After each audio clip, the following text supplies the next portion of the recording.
Hi, it's Celeste, your canary in the coal mine. Today I wanted to tell you about a book that I just finished that I think is just terrific if you have certain kinds of problems. So this book is called Bright Line Eating by Susan Peirce Thompson.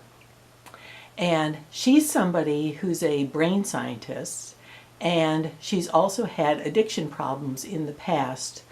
And that's one of the reasons why she went into, when she got through the addiction problems, she went into brain science to find out more about how does this all work. And she's created a program specifically for food addictions, which many of us have food addictions, that keeps you on the straight and narrow without using a whole lot of willpower. What she's discovered through the scientific research, combining her research and the research of others, is that we can experience something called decision fatigue. When we have to make too many decisions, we just kind of run out of willpower, because every time we make a decision, it uses up a little bit of willpower. Well, nowadays, our lives are just loaded with decisions. I mean, even emptying your inbox, your email inbox, means one decision after the next, after the next. Do I throw this away? Do I file it? Do I have to take some action on it? If I have to take some action on it, what do I have to do? Blah, blah, blah, blah. So just going through your in-basket can mean that you're worn out and that you'll have little willpower. So we get home from work, and we've been in this office environment all day where we've had to make hundreds of decisions, and we can't figure out why we just can't avoid eating the foods that we might know are wrong for us.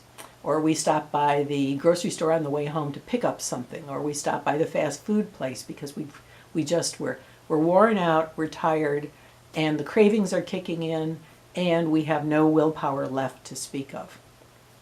So this book is called Bright Line Eating, and even if you don't have a problem with food addiction, it's a really worthwhile book to read the front half of the book, which talks all about the brain science and how we're wired.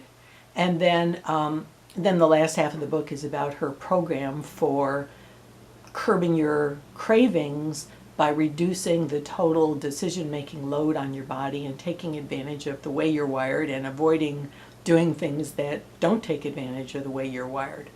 So I just wanted to say that she's on her website, which I can't think of what the name of the website is. It might be Brightline Eating.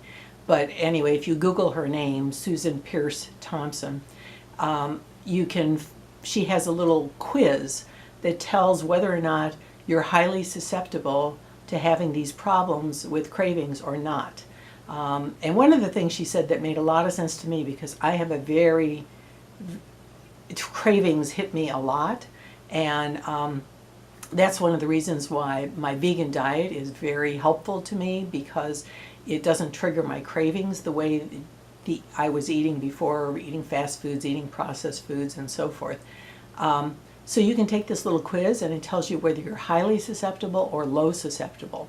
I mean, people who say things like, oh, just eat in moderation, you can have a little bit of that. I can't have a little bit of that.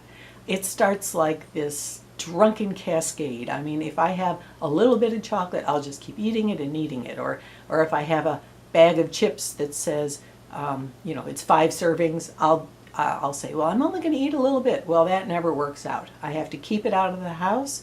I have to not even indulge in a small way. And that's because I'm high on this susceptibility scale.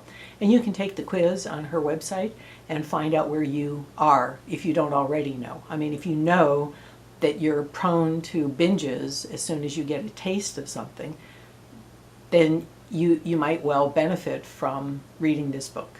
And if you don't have any problem, you can take or leave things, a little taste, that's fine.